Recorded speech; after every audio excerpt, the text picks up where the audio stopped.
If you are new to the channel, then subscribe the channel and press the bell icon for further notification. Okay student, welcome you all to this new lecture where we are solving trigonometry part 1 advanced level questions, that is IIT entrance or JEE advanced question.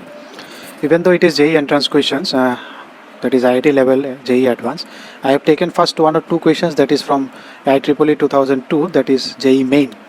Because in intermediate level we started from 2003, so I thought I have two questions, so I should take that. And from question number 3 onwards, that's are basically IIT entrance questions. So I have promised to take questions from 1999 onwards, but here as I have from 1993, so I started from 1993 onwards. So today I will be solving question number 1, 2, 3. Okay, then let's try to solve these questions. Okay, so you see question number 1, what is given? Cos x plus cos y plus cos alpha and sin x plus sin y plus sin alpha is equal to 0. Now they are asking cot x plus y, and you see the options, all options are in terms of alpha. That means you need to find the answer in terms of alpha, and it is x plus y. So if you see, if I keep this one side and that separate side, that alpha separate side, then I can find some relation between x plus y by 2, because if I can apply cos c plus cos d. Same here, keeping alpha that side, I can find x plus y by 2. So that's the idea. So from that idea only we started solving this one. We will start solving. So cos alpha is that side, sin alpha is that side. Now we apply cos c plus cos d and sin c plus sin d. Now once you apply, now you divide. You can see if you divide it, this will already gone. X minus y by 2, x minus y by 2. So you are left with directly cot x plus y, which is nothing but minus minus will be gone, cot alpha. It's a very standard question. Nothing as such was there. So again, this if you see this series, somewhere in between it is cos 1, cos 2, cos 3 up to cos 179, they are taking product. So somewhere in between you will find cos 90. And what is the value of cos 90? Cos 90 is 0, and that will spoil the whole case. Once you give 1 0 there, then whatever product you take, answer will be always 0. That is your option here. And these questions we have already done in JEE main, that's why I am skipping all these questions. So next is question number 3, as it is given in your question sheet. Now if you see question number 3, here phi is given between 0 to pi by 2, and you see some of the series, there one series is mentioned in this way, x and y and z, and then find the relation between these. Now don't get frightened by seeing these relations.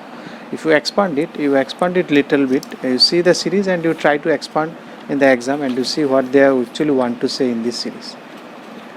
So from 1 or 2 line you will have an idea. Suppose this was question number 7.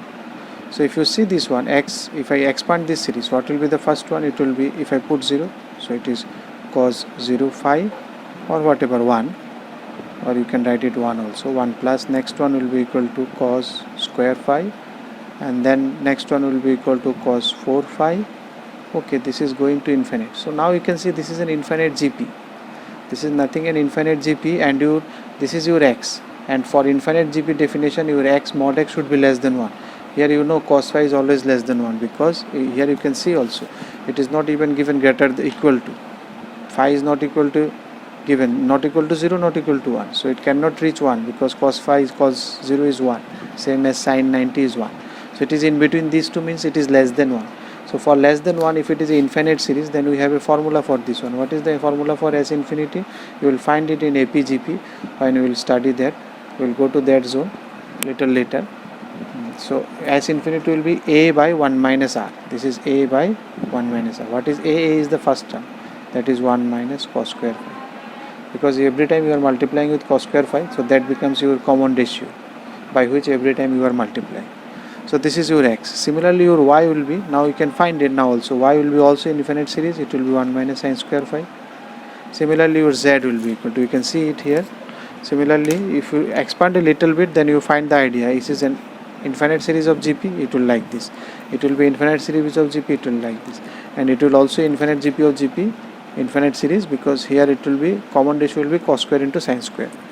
Cos square into sin square. So now you can find cos square or sin square from here. 1 minus cos square is sin square, 1 minus sin square is cos square. So you put this cos square sin square. You need to find a relation between x, y, z. That is the idea. So if I put this, if I can eliminate this cos and sin in terms of x and y, the job is done. So if I cos square, in place of cos square I can write 1 by x. Then it is simple calculation, LCM you take, you will find this answer option. So when you see this type of series, just try to expand it for 1, 2 terms or 3 terms. You have to have some idea what they want to say in the expansion, because in the compact form it may not be visible what is there inside. So you just expand it, then you will get the idea. If you like the video, then press the like button and please give your valuable comments in the comment section.